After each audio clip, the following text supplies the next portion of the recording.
बिस्मिल्लाहिर्रहमानिर्रहीम। अस्सलाम वालेकुम माय डियर स्टूडेंट्स, रब्बि ज़िदनी इल्मा। हम चैप्टर नंबर 14 का एक बहुत इंपॉर्टेंट टॉपिक स्टडी कर रहे हैं and that is basically blood.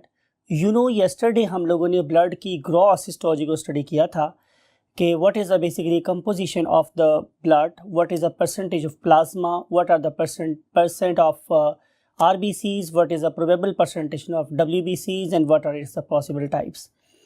And by the end of the lecture, yesterday we discussed the details of what RBCs, and today we want to discuss the remaining part of the histology of blood, that is number 1, various types of WBCs, and finally the platelets. So let's move to the whiteboard.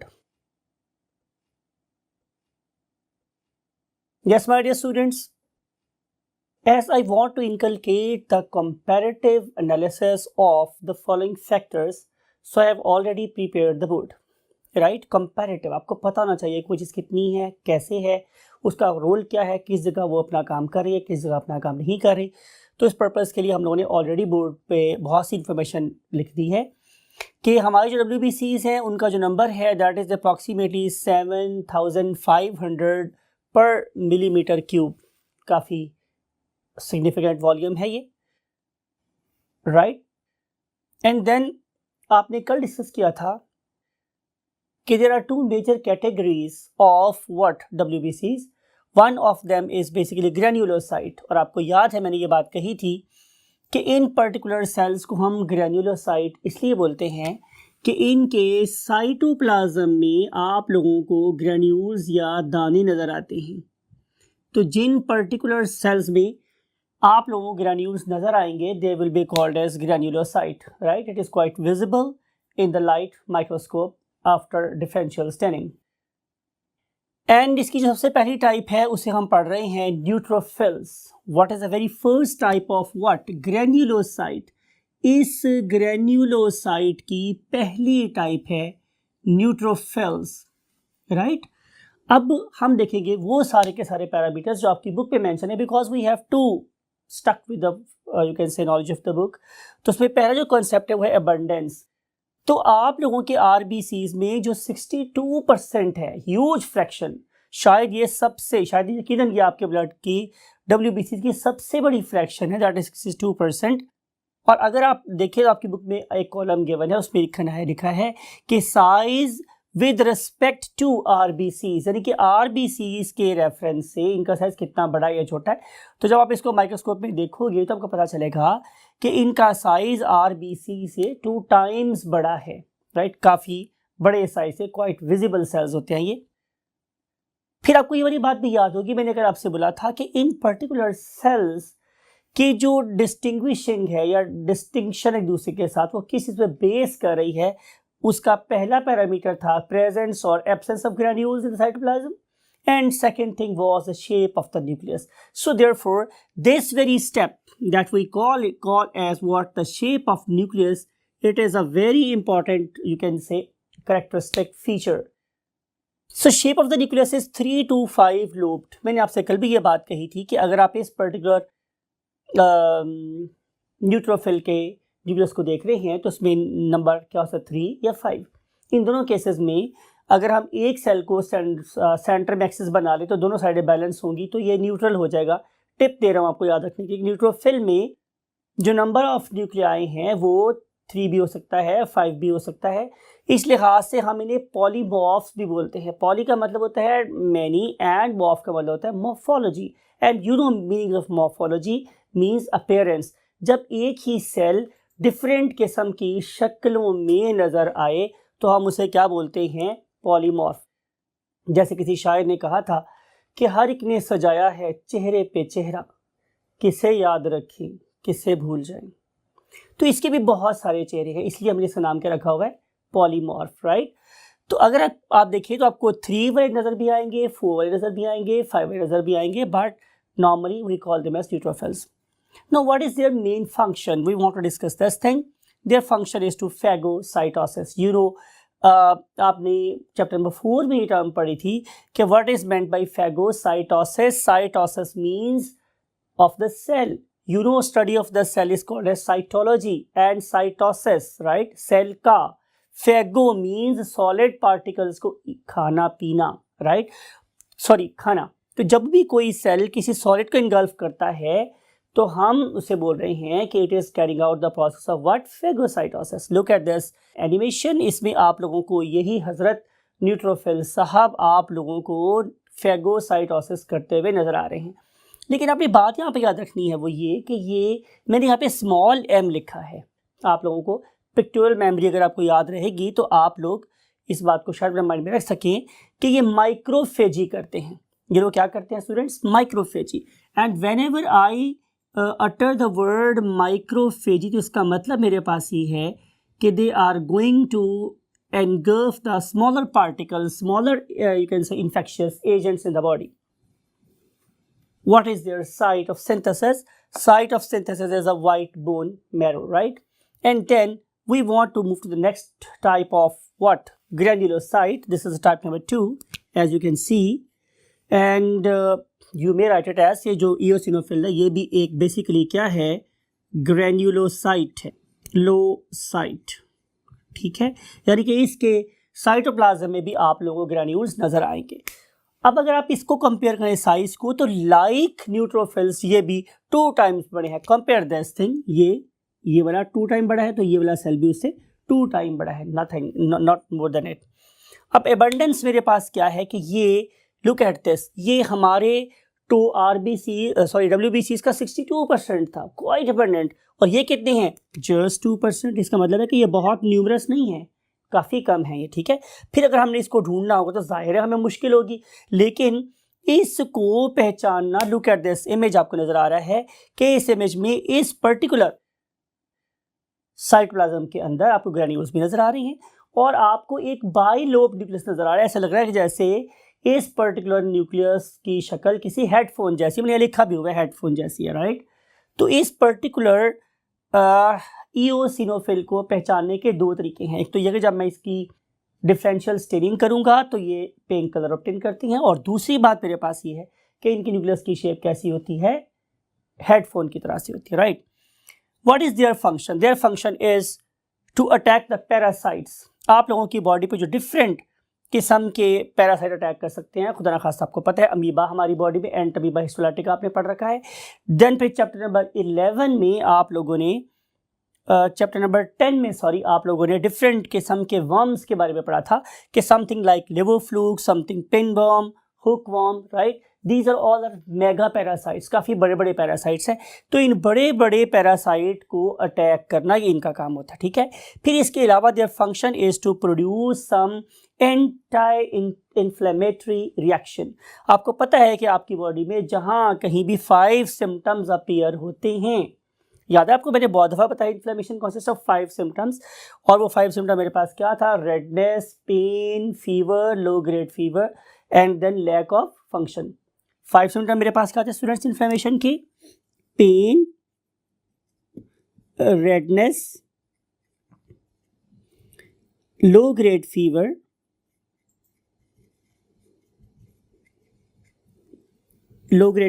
then lack of function, and finally the swelling, and finally what, the swelling। तो ये 5 symptom जहाँ पे appear होते हैं उसको हम collectively एक ही नाम देते हैं, that is basically inflammation. Inflammation होना बॉडी के लिए एक ब्लेसिंग है, डेफिनेटली ये किसी एबनॉर्मलिटी का साइन होती है, लेकिन ये भी बात रखते हैं आपके माइंड में होनी चाहिए माय डियर स्टूडेंट्स कि ये इन्फ्लेमेशन अगर हाइपर रिस्पॉन्सिव हो जाए तो it is also a bad thing. तो उस पर्टिकुलर बैड इन्फ्लेमेटरी रिस्पॉन्स को यूटिलाइज करने वाली हस्ती का सेल का नाम मेरे पास क्या है, eosinophils, right? And now we want to move to the next column of the word. Now we want to discuss the third and final type of what? Granulocyte, and that is called as a basophil. Look at this. These are the basophils, a kind of what? Granulocytes. और ये जो मेरे पास granulocytes हैं, look at their abundance, it is just less than 1%. इसके मतलब ये कि अगर मेरे पास 7,500 क्या हैं WBCs, तो उसका just 1% ये होंगे। Look, इसका मतलब ये कि it is very difficult this particular cell on the slide, particularly underneath the microscopes, right? So देखना ये कि इनका साइज क्या है, तो just 2 times larger और लेकिन ये है कि हम इनको डिफ्रेंशिएट कर सकते हैं बिकॉज की जो बाकी दो सेल्स हैं वो भी ऑलमोस्ट 2 टाइम लार्ज है, तो फिर मैं इसको कैसे डिफ्रेंशिएट करूंगा? Due to presence of very large granules. Look at this image, ठीक है, इस इमेज में आपको नजर आ रहा है कि कितने बड़े साइज के ग्रैन्यूल्स हैं। इतने बड़े साइज के जो ग्रैन्यूल्स साइटोप्लाज्म में वो ना तो मेरे पास न्यूट्रोफिल्स के पास थे और ना ही इओसिनोफिल्स के पास थे। तो कैरेक्टरिस्टिक इसकी क्या हुई मेरे पास? very large size granules in cytoplasm. And second thing is, look at the very interesting feature. Their nucleus is horseshoe shape, right? अगर आप horseshoe shape समझते हैं तो आपको पता होगा कि हम घोड़ों के पाँव के जो सुम होती है उसको नीचे से देखें तो उसकी शक्ल जैसा इसका न्यूक्लियस होता है, right? Oh, they have got very unique function. They have got very unique role in the body. They are going to release a very specific substance, and that very specific substance is known as heparin, right? This particular heparin is going to ensure that blood should not clot in your arteries and veins and even the capillaries. वो कौन सी चीज़ है जो कुर्बानी के वक्त निकलने वाले खून को फौरन जमा देती है? That is absence of heparin. जब तक आप लोगों का या किसी मैमल का ब्लड आर्टरी ब्लड वेसल्स में, आर्टरी में, कैपिलरी में, वेन में घूमता रहता है तो ये वाले सेल्स, क्या नाम था इनका? Basophils. They constantly liberate, right, an anticoagulant in the blood, and that very anticoagulant is basically heparin. Again बोल रहा हूँ, फ़बअय्यि अलाइ रब्बिकुम तुकज़्ज़िबान, तो अपने रब की कौन कौन सी नेमत को छुटलाएंगे? तो look at the significance of heparin. अगर ये सब्सटेंस, ये वाले सेल अगर हेपरिन आना ही छोड़ दें तो हमारी ब्लड वेसल्स में ब्लड फॉर्म क्लोट हो जाए, राइट? सो ये है उनका बेसिकली जॉब। और फिर दूसरी बात क्या है कि ऑपोजिट इफेक्ट है किसका? इओसिनोफिल्स का। इओसिनोफिल्स जो थे वो बेसिकली क्या कर रहे हैं? They are going to negate the anti inflammatory effect, but their function is to produce inflammatory effect. It means if your body should work in normal way तो फिर क्या होना चाहिए? इओसिन और बेसोफिल्स का जो फंक्शन है should be very delicately balanced, right? तो फिर ही आपकी बॉडी नॉर्मल बिहेव कर रही होगी। Otherwise your body may not be able to show you can say inflammatory response, it is a bad thing, or may show a hyper inflammatory response, another bad thing, right? तो इस तरीके से ये stuff produce करते हैं। What is their site of origin? Their site of origin is definitely white bone marrow, and if you want to locate them, it is very easy. You can find them on the mucosal surface of the respiratory tract. You know, the maximum probability of having what the parasites, because के we are living in a very very contaminated air, right? तो जब भी हम इसको inhale करते हैं तो chances are there कि वो इन्फेक्शन हमारी रेस्पिरेटरी म्यूकोसा के ऊपर आके चिपक जाए। तो ये वाले सेल्स क्या करेंगे? अपने ब्लड में से बाहर निकल जाएंगे और बाहर आने के बाद हमारी रेस्पिरेटरी म्यूकोसा की पेट्रोलिंग करते रहते हैं। Whenever, wherever they find any sort of abnormality, they respond very promptly and show what the inflammatory response. Histamine release करेंगे, आपको कफ रिफ्लेक्स शुरू करवाएंगे और जब तक वो चीज़ वहाँ से नहीं निकल जाएगी आपकी कफ ख़त्म नहीं होगी। तो कफ भी एक बेसिकली अल्लाह ताला की क्या है? ब्लेसिंग है। It is this particular reflex is trying to wipe off that pathogen from the surface of the what mucosa, and they are also present of course in the skin. तो ये थी कुछ details किसके बारे में? Regarding the very great and very less structures known as basophils. अब हम पढ़ने वाले हैं अपनी WBCs की second type, and that very second type is a ग्रैन्युलोसाइट। मैंने आपसे डिस्कस किया था कि अगर आप इन पर्टिकुलर सेल्स को देखोगे तो आपको इन सेल्स के अंदर जो साइटोप्लाज्म है वो ट्रांसपेरेंट नजर आएगा। बहुत से लोग ये भी कहती हैं कि इनके अंदर भी ग्रैन्यूल्स प्रेजेंट होते हैं but they are not visible to microscope. कौन से? Light microscope. इसलिए लोग ये समझते हैं कि इसमें ग्रैन्यूल्स नहीं है, लेकिन बहरहाल आपने अपनी इस बुक के स्कोप में रहते हुए यही समझना है कि इनके अंदर ग्रैन्यूल्स आर एब्सेंट। ए का मतलब होता है नॉट, इनमें ग्रैन्यूल्स नहीं है। अब अगर आप देखेंगे तो आपको पता चलेगा कि हमारे पास ए ग्रैन्युलोसाइट्स की दो मेन टाइप्स है। वन ऑफ देम इज मोनोबिलीसाइट, जान के बोल रहा हूँ मोनो, ठीक है ना, मोनो। तो one of them is monocyte, और ये जो मेरे पास मोनोसाइट्स हैं they are 3% of total WBCs. They are of course 2 times more than of course what basophils, right? And if you look at the size, so they are 2 to 3 times larger than RBCs. And if you want to identify them, it is very easy. You can distinguish them from others because of having a very characteristic shaped nucleus that is called as a kidney shaped nucleus, right? और इसमें आप लोगों को, you can look at this particular image.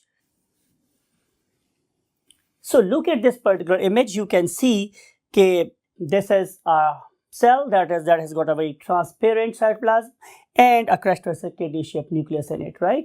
तो आप इसको इन दो चीजों से ये पहचानोगे. Now we want to see the function. What is their function? Look at this. ये इक्वेशन आप लोगों के लिए बहुत ज़्यादा इंपॉर्टेंट है कि these particular monocytes are called as monocyte. उनको हम मोनोसाइट उस वक्त तक कहते हैं जब तक वो मेरे ब्लड में प्रेजेंट रहते हैं आफ्टर देयर व्हाट सिंथेसिस. लेकिन अपनी पैदाइश के, अपने बनने के 10 से 20 घंटे के बाद वो ब्लड में से निकल के किसी टिश्यू में चले जाते हैं. जब वो टिश्यू में चले जाएंगे तो अब उनका नाम बदल जाएगा, राइट? उनका नाम क्या हो जाएगा? Macrophages. And you can see, you can understand, the macro means large, micro means small. So these particular macrophages, they are going to carry out the process of engulfment of the larger particles, right? अब एक बात तो आप ये भी याद रखनी है कि these particular macrophages, they are also called as presenter cells, because these particular cells, they are basically antigen detecting cells. आपको पता है एंटीजन क्या थी? एक ऐसी प्रोटीन जो मेरी बॉडी की प्रोटीन नहीं है या मेरी बॉडी की प्रोटीन जैसी नहीं है, हम उसे क्या बोलते हैं? एंटीजन. फॉरेन प्रोटीन, वो प्रोटीन जो बाहर से मेरी बॉडी में आई है. It may be from virus, it may be from bacteria, it may be from any macroparasite, और it may be from any worm. किसी तरीके से भी हो सकती है. लेकिन जब ये प्रोटीन मेरी बॉडी में आएगी तो मेरी बॉडी में ये सलाहियत होनी चाहिए कि वो मेरी नॉन सेल्फ प्रोटीन को क्या करे? फाइंड करे, पहचाने. तो इस पर्टिकुलर चीज़ के लिए रब्बुल इज़्ज़त ने मोनोसाइट्स को ये जॉब असाइन कर दी है कि तुम अपने मुख्तलिफ किस्म के डेंड्राइट टाइप चीज़ों को बाहर निकालो, डिफरेंट किस्म की एंटीजन्स को डिटेक्ट करो, और एंटीजन डिटेक्ट करने के बाद उसे कोशिश करो किल करो, और उसके हिस्से बना के उसकी प्रोटीन को अपनी सेल के सरफेस पे शो करो. तो वो वाले सेल्स जो किसी एंटीजन को शेयर ऑफ करके, चीर फाड़ करके उसकी प्रोटीन को अपनी सेल मेम्ब्रेन के अंदर लगा के शो करते हैं, these are called as what? The presenter cells, right? So what as a function? Definitely to eat the bacteria, eat the dead cells, one of part of the body, or even eat up the cancer cells, right? So ये है job हमारे monocytes की. Let's move to third column and we want to discuss what the lymphocytes. अब जो lymphocytes है ये दूसरे most abundant क्या हैं? WBCs है. WBCs है. और ये कितनी परसेंट है? 32%, राइट? 62% हमारे पास क्या थे? न्यूट्रोफिल्स. तो 32% ऑफ WBCs क्या है मेरे पास? Lymphocytes, right? What is their size? They are slightly larger than RBCs. They are not 2 times or 3 times larger, just equivalent to what? RBCs, right? And then what is the shape of the nucleus? They have got a very slight depression. बहुत छोटा सा एक slide सा depression है. Look at this image. इस image में आप लोगों को बड़े क्लियरली एक ऐसा न्यूक्लियस नजर आ रहा है that has nearly filled the cell, almost a very brim, very thin margin of you can say cytoplasm around the nucleus, and it has a very shallow depression at the top, right? So it is its distinguishing or marked character. And then what is the next important thing is the types. There are 2 different types of lymphocytes. One of them is called as the B lymphocyte, the other one is called as the T lymphocyte. And usually or logically, we assign the name as per their origin or the site of maturity. अगर हम origin की बात करें तो yes, origin is again white bone marrow, common sense. But if you look at their site of maturation, तो जो मेरे पास B cells हैं वो मेरी bones में mature होते हैं, और जो मेरे T cells हैं वो एक थाइमस ग्लैंड में मेच्योर होते हैं, that is like beneath my sternum. कल मैंने बोला था कि स्टर्नम का मतलब क्या होता है? हमारी टाई बोन या ब्रेस्ट बोन, ठीक है? तो उसके नीचे एक ग्लैंड है, उसका नाम होता है थाइमस. उस पर्टिकुलर ग्लैंड में ये मेच्योर होते हैं, और आफ्टर मेच्योरिटी जाहिर है हम उसे क्या करेंगे? लिम्फ के हैंड ओवर कर देंगे, और फिर ये हमारे लिम्फेटिक सिस्टम का एक इंटीग्रल पार्ट बन जाएगा, right? Now what is their function? Definitely their function is to play a vital role in immune response. और आपको इम्यून रिस्पॉन्स का मतलब पता है कि इम्यूनिटी का मतलब भी मेरे पास ये है कि मैं नॉन सेल्फ प्रोटीन को पहचानूं, उसे एज सुन एज पॉसिबल उसको किल करूं, बॉडी में से बाहर निकाल दूं, और अगर वो मेरी अपनी जैसी प्रोटीन तो उसे मैं कुछ ना कहूँ, राइट? तो ये सारे काम कौन करवा रहे हैं मेरे पास? लिम्फोसाइट्स। और लिम्फोसाइट्स दो तरीके से काम कर सकते हैं। एक तरीका तो मेरे पास ये है कि मैं किसी कमांडो की तरह से, अगर मैं एक लिम्फोसाइट तो मैं किसी कमांडो की तरह से जाके उससे हाथ दस्त बदस्त लड़ाई करूं, डायरेक्ट फाइटिंग हो, फिजिकल फाइटिंग हो।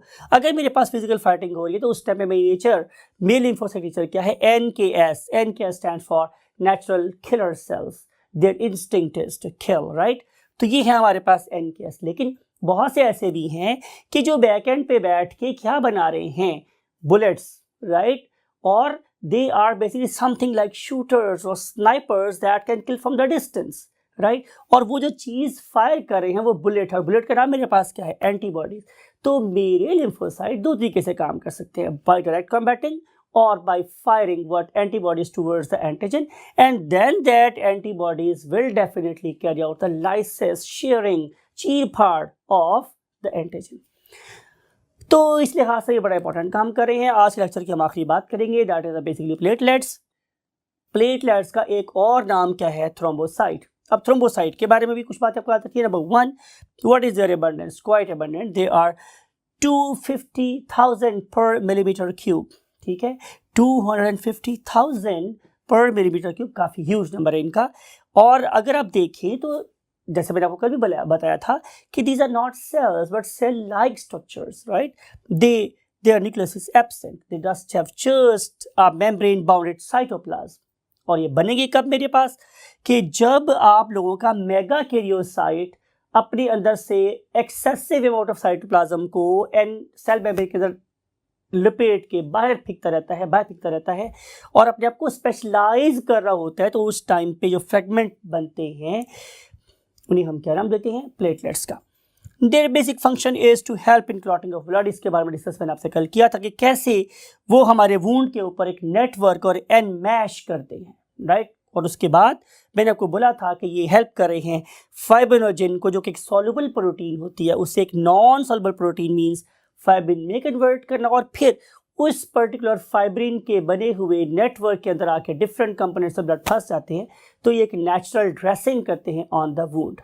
सो अगेन मैं वही बात करूंगा कि हमारे ब्लड के हर एक कंपोनेंट की, हर एक पार्ट की अपनी अपनी एक सिग्निफिकेंस है, अपनी अपनी एक इम्पॉर्टेंस है, एंड दीज पर्टिकुलर सेल्स और components they are playing their job marvellously unless and until we are in the world. और जब हम दुनिया से जाएंगे तो मुमकिन है इन्हीं में से कोई एक सेल अपना काम करना छोड़ दे या उसकी एक्टिविटी एबनॉर्मल हो जाए, तो उसके रिजल्ट में डिफरेंट किस्म के डिसऑर्डर्स भी प्रोड्यूस हो सकती है, जिन्हें हम लोग शायद खुदा न खास्ता कैंसर के नाम से जानते हैं। इन सब चीज़ों के बारे में डिस्कस करेंगे आप लोगों से, जाहिर है नेक्स्ट चैप्टर में। अपने ग्रेट पेरेंट्स का और अपना बहुत ख्याल रखिएगा, और जब कभी दुआ करें तो हमारे भी हाथ फैलाइएगा। और हम चाहेंगे आपसे ज़्यादा ऐसी अच्छी बात के साथ कि अल्लाह ताला आप लोगों को मैक्सिमम मार्क्स स्कोर करने की एबिलिटी अता फरमाए। अल्लाह हाफिज़।